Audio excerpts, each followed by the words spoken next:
ॐ यतो यतः समीहसे ततो नो अभयं कुरु सन्न कुरु प्रजाभ्यो अभयं नः पशुभ्यः। नमस्कार। आज के वैदिक स्वाध्याय में आप सबका स्वागत है। आज का वेद मंत्र हमारा विषय है समर्पण करो, अर्थात वेद मंत्र से हमें संदेश दिया जा रहा है कि समर्पण करें। अपने आप को समर्पण करना ही सबसे बड़ा समर्पण है। तो मंत्र कुछ इस प्रकार है। ओम इमे हि ते ब्रह्मकृतः सुदेश च मधो न मधु आसते इंद्रे कामं जरितारौ वर्षु यवरथेर पादमादधो।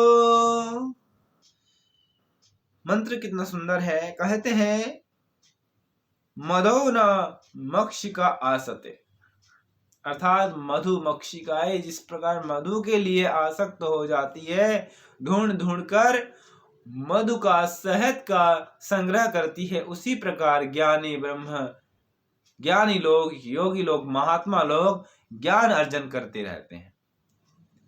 तो मंत्र की व्याख्या में हम जाते हैं, मंत्र के अंदर हम घुसते हैं तो हमें बहुत विशाल सा हमें ब्रह्म के द्वारा बनाया गया, सृष्टि के द्वारा बनाया गया उन सभी पदार्थों से ज्ञान अर्जन करने को मिलता है। कहते हैं कि हे इंद्र, अर्थात परमपिता परमात्मा का एक नाम इंद्र है, हम सदा तेरे ज्ञान को निष्पादन करने वाले, तेरे उद्देश्य से ब्रह्म यज्ञ करने वाले ये भक्त लोग जगह जगह तेरे से ज्ञान का, तेरे प्रेम का संग्रह करने लगते हैं। जैसे मधुकृत मक्षिकाएं जहां मधु देखती है वहीं जा बैठती है। अर्थात मंत्र की व्याख्या करते हुए कहा जा रहा है कि ब्रह्मकृत लोग मधुमक्षिका की भांति जहां भी सुगंध देखते हैं, जहां की पुष्प देखते हैं, वहीं जाकर के मधु लेकर के आते हैं। तो उसी प्रकार हम सभी ज्ञानी महात्माओं को इस प्रकार बनना चाहिए, मधु इकट्ठा करते रहना चाहिए। तो भक्ति रस का आस्वादन, भक्ति का संग्रह करते रहना चाहिए। ब्रह्म चर्चा, जो भक्ति वंदना करने वाले लोग हैं, ब्रह्म की चर्चा करते हैं, उस एक ईश्वर की उपासना करते हैं, उस परमात्मा की उपासना करते हैं जो इस सब जगत को चलाने वाला है। समर्पण की भाव रखने वाले व्यक्ति के अंदर विशाल सामर्थ्य आ जाता है, उनके अंदर अपार बल, अपार सामर्थ्य पैदा हो जाता है। और कहा है कि वे निष्काम भाव से कर्म करने लग जाते हैं, उनमें स्वाध्याय की भावना आ जाती है, ज्ञान अर्जन करने की भावना आ जाती है।